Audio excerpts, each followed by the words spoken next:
Kita kadang-kadang dengar demam panas yang dialami oleh bayi ataupun kanak-kanak. Dan kita sebagai ibu bapa memang seharusnya bimbang.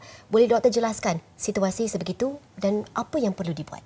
Okay, jadi memang bahaya ya sekiranya demam di kalangan kanak-kanak ini tidak kita rawat dengan segera ya, kerana kanak-kanak ini imunisasi badannya masih sangat rendah, tidak begitu matang. Jadi mereka senang terdedah kepada jangkitan bakteria, jangkitan virus ya. Jadi untuk demam panas yang berlaku di kalangan kanak-kanak ini sekiranya tidak dirawat dengan baik, sekiranya dibiarkan berpanjangan tanpa rawatan, ditakuti ya, boleh menjejaskan sistem organ-organ yang lain ya.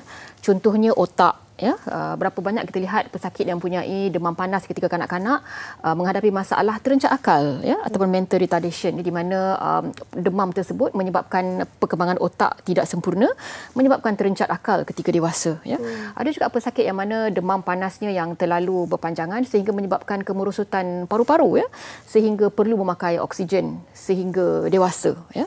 Ada juga yang mana demam sehingga menyebabkan masalah buah pinggang ya, sehingga buah pinggang merosot sampai menyebabkan perlu dialisis sehingga dewasa. Jadi ini adalah satu komplikasi demam berpanjangan yang perlu kita cakna ya, bahawa sekiranya demam berpanjangan terutamanya di kalangan kanak-kanak ini tidak dirawat dengan segera boleh mengakibatkan kesan jangka panjang yang serius, terutamanya melibatkan organ-organ penting dalam badan kita. Boleh doktor terangkan tentang perbezaan antara demam biasa dengan demam panas? Apakah simptom-simptom ataupun keadaan seseorang itu, dewasa maupun kanak-kanak, yang boleh kita bezakan? Jadi kita tahu rawatan apa yang perlu diberikan.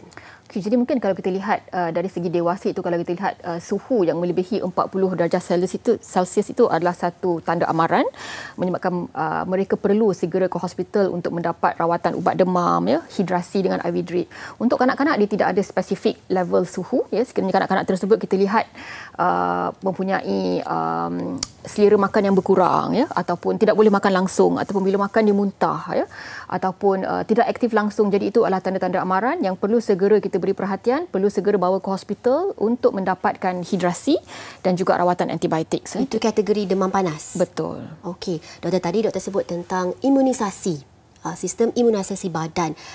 Adakah persepsi ini, mungkin kita pernah dengar seseorang, terutamanya kanak-kanak, dia perlu jatuh sakit, perlu alami sakit-sakit demam, batuk atau sesama sekali-sekala semasa membesar, kerana ini akan merangsang ataupun memperbaiki sistem imunisasi badan untuk jangka masa panjang. Adakah ini benar? Okay.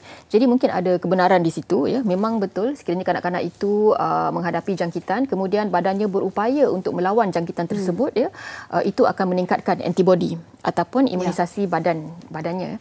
Namun begitu, seperti yang saya jelaskan tadi, sistem imunisasi kanak-kanak ini masih belum matang. Jadi ada kalanya mereka tidak mampu untuk melawan jangkitan bakteria itu dengan sendiri. Jadi ketika inilah kita perlu bantu dengan memberikan antibiotik, dengan memberikan hidrasi drip ya. Jadi kita perlu lihat respon kanak-kanak tersebut. Sekiranya setelah beberapa hari demam ini tidak kebah ya, sebaliknya semakin serius ya, semakin tinggi suhunya, semakin hilang selera makannya ya, semakin susut berat badannya, maka itu adalah tanda-tanda di mana mungkin badannya belum mampu untuk melawan sendiri jangkitan tersebut dengan sistem imunisasi mereka sendiri. Jadi mereka perlu dibantu ya. Jadi mungkin itu yang kita perlu perhatikan.